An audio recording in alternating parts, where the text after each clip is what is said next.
when we got married, I got to teach for 2 years at a 2-room country school in Michigan. Taught grades 5, 6, 7, and 8. And then the 3rd year, I got pregnant, and at that time you were not allowed to teach, and so I had to give up my job.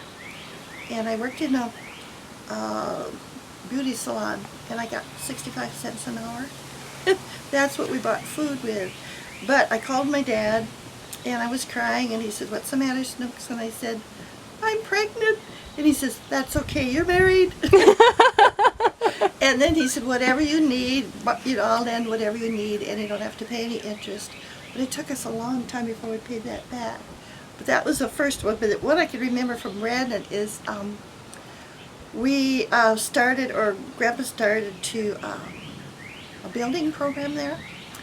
And they had a meeting one night, and he came home, and he said, "I just pledged $1,000 to the building fund of the church."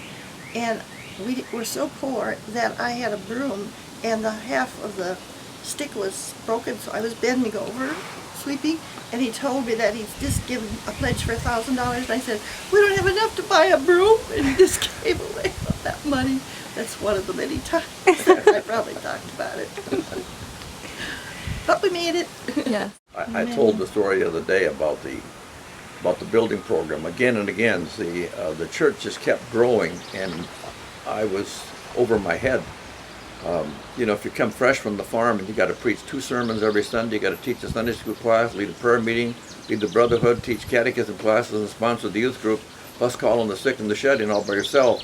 It's a daunting task. And on top of it, when the church grew so fast, they had a building program. But people in that church did not have education. So I got stuck, in essence, being the chairman of the building committee, and I didn't know a thing about building or architects. And I got to be chairman of the finance committee, and I didn't know a thing about money. So you talk about being over your head. So it was a time of tremendous prayer and seeking God's grace and guidance and two-way prayer. And I told you about the story of the choir loft. Yeah. There was a big fight in the church. I didn't know this, that there are old fights that go on, and they surface at certain points, but the issue is it's the old fight that hasn't been rectified. So there was a lot of tension, and they said, "You got to have a congregation meeting, straighten it out." 24 years old, I'm up in front of this thing, I didn't know what to do. So I came home, and Shirley had dinner on, and I said, "I can't eat," I was sick to the stomach. And I went upstairs and prayed, and God told me in my two-way prayer, sing a lot of songs, read 1 Corinthians 13, and then pray. So we sang about 20 songs, and the last one we sang was "Blessed be the tie that binds our hearts in Christian love."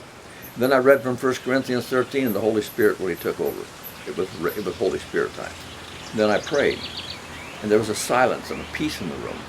And the group that wanted it 3 feet longer was on this side, and the one that 3 feet wider on this side, which was so ridiculous. But I went over to this side and said, "Okay, are there any questions?"